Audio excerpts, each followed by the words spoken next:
Hello नमस्ते। आज चाहिँ हामी यो उसको तपाईको मदन भण्डारी राजमार्ग हुँदै हामी यहाँबाट चाहिँ केराबारीबाट लेटाङ हुँदै तपाईको मङ्गलबारीसम्म आफ्नो बिजनेस कामको सिलसिलामा जाँदैछु।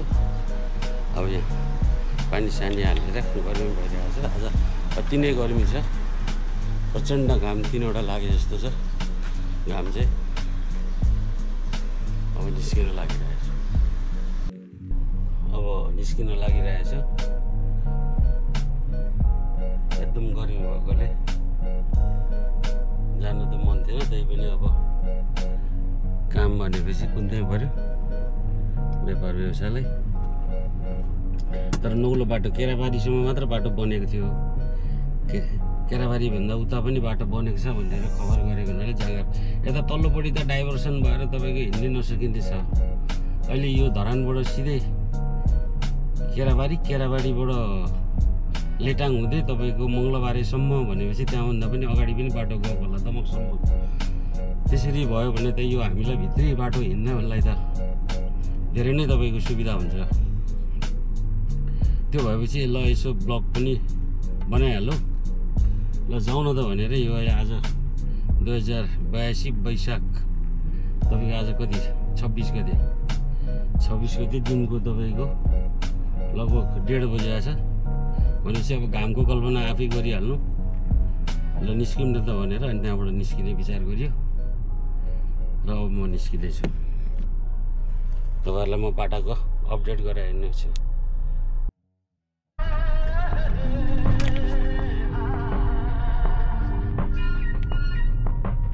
हामी धरानको बालीचोक अब यहाँबाट स्टार्टिङ भइरहेछ। अलिक ब्याक छ भानुचोक। यति नै हो धरानको जाम भनेको, यति नै हो।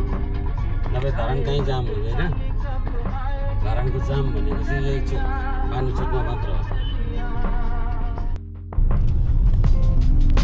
अब हामी चाहिँ धरानको मूल बाटो यो यहाँबाट सिधै जाँदा हामी इटरी। अब यहाँबाट हामी देब्रेतिर लाग्यौँ भने चाहिँ हामी तपाईँको यो शहीद मार्ग हुँदै हामी चाहिँ केराबारीको बाटो पुग्छौँ। र अचेल यो बाटो निकै चल्ती पुगिसकेको, धेरै गाडीहरू हिँड्न थालिसकेको छ। यताबाट पूर्व जानेको मान्छेको लागि इटरी पुगिरहनु पर्दैन। इटरी नपुगिकन हामी सिधै केराबारी आज त झन् लेटाङ हुँदै हामी मङ्गलबारीसम्मको यात्रा पुगिन्छ भने चाहिँ हेरौँ अब कस्तो बाटो छ। हामी तपाईँलाई देखाउनेछौँ। यो बाटो चाहिँ तपाईँको शहीद मार्ग हो। यो अहिले नयाँ बनेको बाटो धरानको फुटपाथ साइकल यात्रीदेखि लिएर बस पार्क बस बिसौनी सबैको लागि उपयुक्त बाटो बनाएको छ। एकदम हाई स्ट्यान्डर्ड क्वालिटीको बाटो। धरानको चाहिँ धरान उपनगरपालिका 6 नम्बर वार्ड। हामी यो चाहिँ यता अब केराबारीको बाटो लागिरहेछ। केराबारी यहाँदेखि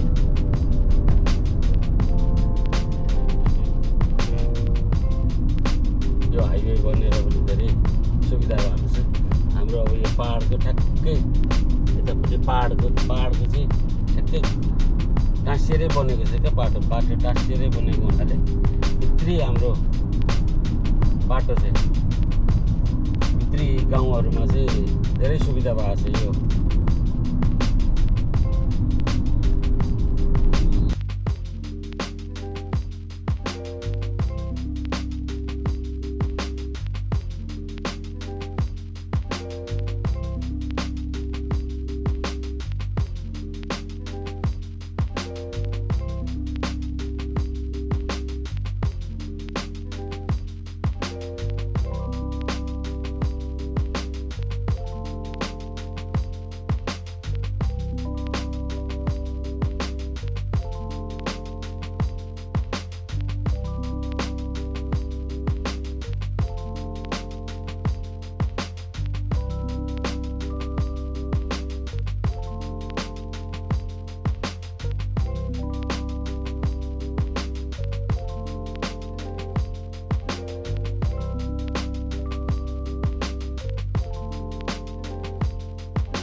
गाडी चाहिँ अहिले पहिलोचोटि देखेर चाहिँ ट्र्याक्टरले बनाएको देखाउन राम्रो।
गाउँपालिका नगरपालिकाहरूमा चाहिँ बाटाहरू चाहिँ फराकिलो, किनभने त्यहाँ तपाईँको भर्खर बस्ती भएको हुनाले मापदण्डलाई राम्रोसँग यहाँ चाहिँ प्रयोग गरिएको छ।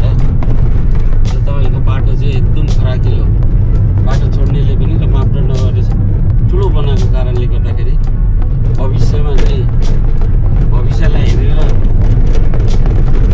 काम भएको छ। यहाँ अहिले नै ठुलो बाटोको मापदण्ड भइसकेको हुनाले पछि भविष्यमा घर निर्माणमा क्षति नपुग्ने मानव बस्तीलाई चाहिँ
यसले यसरी बाटो बनेको रहेछ भनेर यसरी रुखपातहरू काटिएको छ, रुखपातहरू काटिरहेछ। यसमा चाहिँ तपाईँको अगाडि एक्सकाभेटरले गर्ने कामहरू गरिरहेछ।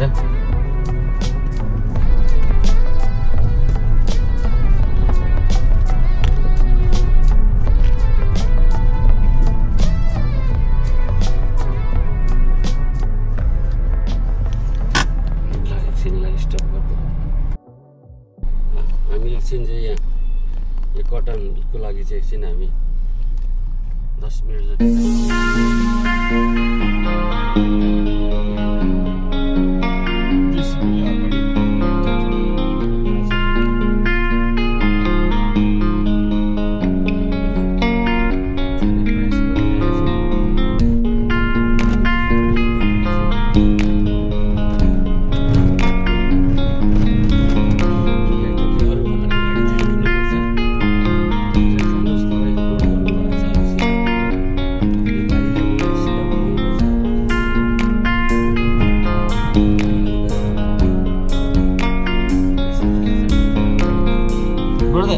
नमस्कार।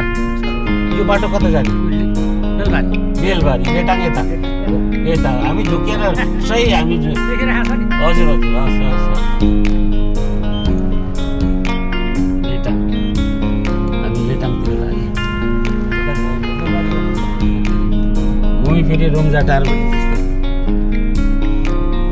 जस्तै लेटाङ यताबाट लेटाङ गयौँ लेटाङको बाटो बाहिर अगाडि पिच भन्ने भएको छ अहिले फेरि घुमी फेरि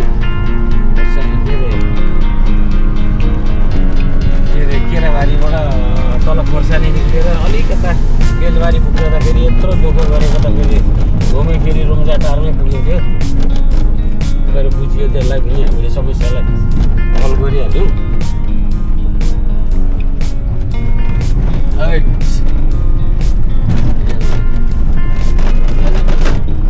यात्रा चाहिँ आजको चाहिँ रोक्यो चिरेको पानी परेको भए चाहिँ अलिक असुविधा हुन्थ्यो कि जङ्गलको बाटोमा बाटो माटो